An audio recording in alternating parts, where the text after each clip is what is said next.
নমস্কার বন্ধুরা, আবহাওয়া দপ্তরের কি আপডেট রয়েছে, কবে ঝড় বৃষ্টি, কালবৈশাখী ঝড় বৃষ্টি। বর্তমান দিনে আমরা দেখতে পাচ্ছি যে তাপপ্রবাহ থেকে মুক্তি পেয়েছে পশ্চিমবঙ্গবাসী।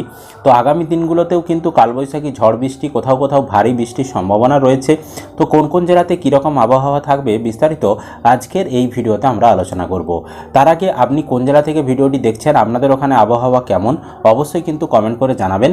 আর ইউটিউব থেকে ভিডিওটি দেখলে চ্যানেলটি সাবস্ক্রাইব করতে ভুলবেন না, আর ফেসবুক থেকে ভিডিওটি দেখলে পেজটি অবশ্যই ফলো করে রাখবেন। 9 তারিখ থেকে আবহাওয়ার কি আপডেট রয়েছে দেখাচ্ছি। দেখুন, 9 তারিখে এখানে দেখতে পাচ্ছেন দার্জিলিং, কালিম্পং, জলপাইগুড়ি, আলিপুরদুয়ার, কোচবিহার, উত্তর দিনাজপুর, দক্ষিণ দিনাজপুর, মালদহ এই জেলাতে 76 থেকে 100% বৃষ্টির সম্ভাবনা রয়েছে।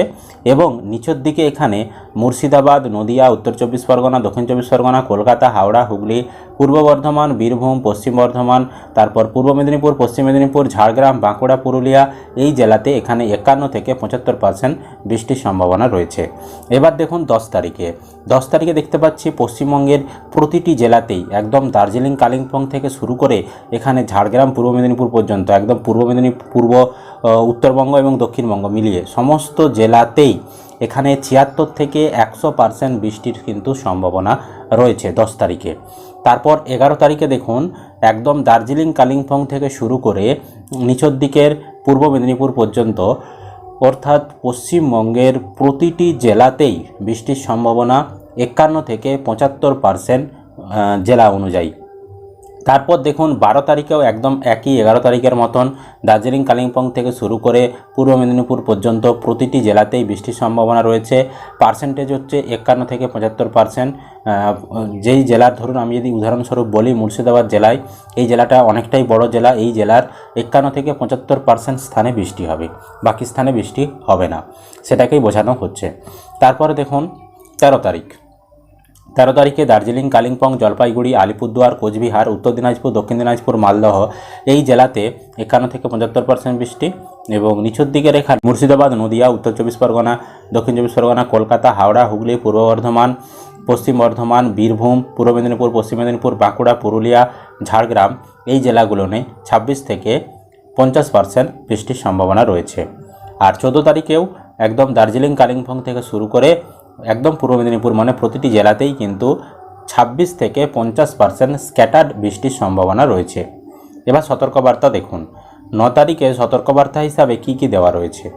প্রথমে যদি বজ্রবিদ্যুৎ সহ বৃষ্টির কথা বলি, আমরা দেখতে পাচ্ছি প্রতিটি জেলাতেই বজ্রবিদ্যুৎ সহ বৃষ্টির সতর্কবার্তা দেওয়া রয়েছে, পশ্চিমবঙ্গের প্রতিটি জেলাতেই। এবার ঝোড়ো হাওয়া, প্রথমে 40 থেকে 50 কিমি ঘন্টা বেগে ঝোড়ো হাওয়ার সম্ভাবনা রয়েছে, যেগুলো লাল রঙের পতাকা চিহ্ন রয়েছে, অর্থাৎ দার্জিলিং, কালিম্পং, আলিপুরদুয়ার, কোচবিহার, তারপর মুর্শিদাবাদ, নদিয়া, উত্তর চব্বিশ পরগনা, দক্ষিণ চব্বিশ পরগনা, কলকাতা, হাওড়া, হুগলি, পূর্ব বর্ধমান, পশ্চিম বর্ধমান, বীরভূম, পূর্ব মেদিনীপুর, পশ্চিম মেদিনীপুর, ঝাড়গ্রাম, বাঁকুড়া, পুরুলিয়া এই জেলাতে রয়েছে। এবার দেখুন ঝোড়ো হাওয়ার সর্বোচ্চ গতিবেগ 50 থেকে 60 কিমি প্রতি ঘন্টা বেগে হওয়ার সম্ভাবনা, মানে একটু বেশি গতিবেগে ঝড়টা হবে উত্তর দিনাজপুর, দক্ষিণ দিনাজপুর, মালদহ এবং জলপাইগুড়ি এই জেলাতে। আর ভারী বৃষ্টি হওয়ার সম্ভাবনা 7 থেকে 11 সেন্টিমিটার জলপাইগুড়ি, এছাড়াও উত্তর দিনাজপুর, দক্ষিণ দিনাজপুর, মালদহের এই অংশগুলোনে ভারী বৃষ্টির সম্ভাবনা রয়েছে। এবার দেখুন 10 তারিখের আপডেট।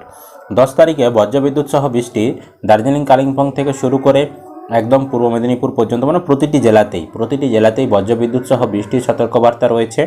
এবার ঝোড়ো হাওয়া 30 থেকে 40 কিমি গতিবেগে দার্জিলিং, কালিম্পং, কোচবিহার, আলিপুরদুয়ার এই জেলাতে সতর্কবার্তা রয়েছে। আর ঝোড়ো হাওয়া 40 থেকে 50 কিমি ঘন্টা বেগে জলপাইগুড়ি, উত্তর দিনাজপুর, দক্ষিণ দিনাজপুর, মালদহ এই জেলাতে সতর্কবার্তা রয়েছে। ঝোড়ো হাওয়া 50 থেকে 60 কিমি ঘন্টা বেগে সতর্কবার্তা রয়েছে মুর্শিদাবাদ, নদিয়া, উত্তর চব্বিশ পরগনা, দক্ষিণ চব্বিশ পরগনা, কলকাতা, হাওড়া, হুগলি, পূর্ব বর্ধমান, পশ্চিম বর্ধমান, বীরভূম, পূর্ব মেদিনীপুর, পশ্চিম মেদিনীপুর, ঝাড়গ্রাম, বাঁকুড়া, পুরুলিয়া এই জেলাতে। আর ভারী বৃষ্টির সম্ভাবনা রয়েছে পূর্ব মেদিনীপুর এবং পশ্চিম মেদিনীপুর, এছাড়াও এখানে হচ্ছে উত্তর চব্বিশ পরগনা এই জেলাতে। আর 11 তারিখেও বজ্রবিদ্যুৎ সহ বৃষ্টির সম্ভাবনা, প্রতিটি জেলাতেই কিন্তু বজ্রবিদ্যুৎ সহ বৃষ্টির সম্ভাবনা রয়েছে।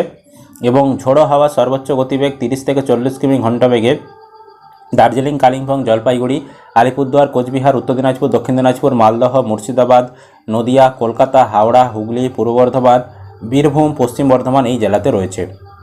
আর ঝোড়ো হাওয়া সর্বোচ্চ গতিবেগ 40 থেকে 50 কিমি প্রতি ঘন্টা বেগে এটার সম্ভাবনা রয়েছে উত্তর চব্বিশ পরগনা, দক্ষিণ চব্বিশ পরগনা, পূর্ব মেদিনীপুর, পশ্চিম মেদিনীপুর, ঝাড়গ্রাম, বাঁকুড়া, পুরুলিয়া এই জেলাতে। এবার দেখুন 12 তারিখের আপডেট। 12 তারিখে দেখতে পাচ্ছি বজ্রবিদ্যুৎ সহ বৃষ্টির সম্ভাবনা রয়েছে মুর্শিদাবাদ, নদিয়া, উত্তর চব্বিশ পরগনা, দক্ষিণ চব্বিশ পরগনা, কলকাতা, হাওড়া, তারপর হুগলি, পূর্ব বর্ধমান, পশ্চিম বর্ধমান, বীরভূম, পূর্ব মেদিনীপুর, পশ্চিম মেদিনীপুর, ঝাড়গ্রাম, বাঁকুড়া, পুরুলিয়া এই জেলাতে।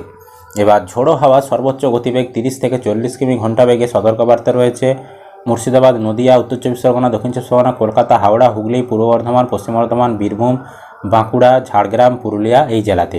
আর ঝোড়ো হাওয়া সর্বোচ্চ গতিবেগ 40 থেকে 50 কিমির সতর্কবার্তাটা রয়েছে দক্ষিণ চব্বিশ পরগনা, পূর্ব মেদিনীপুর, পশ্চিম মেদিনীপুর এই জেলাতে। এবার টেম্পারেচার কোথায় যদি আসি, 9 তারিখে দেখতে পাচ্ছেন টেম্পারেচার অনেকটাই কমই রয়েছে, স্বাভাবিক যেটা স্বাভাবিক থাকে বা স্বাভাবিকের থেকে নিচেই রয়েছে। 34, 33, 32 এরকম কিন্তু তাপমাত্রা রয়েছে, অর্থাৎ তাপপ্রবাহের এখন কিন্তু কোনো সম্ভাবনা নেই।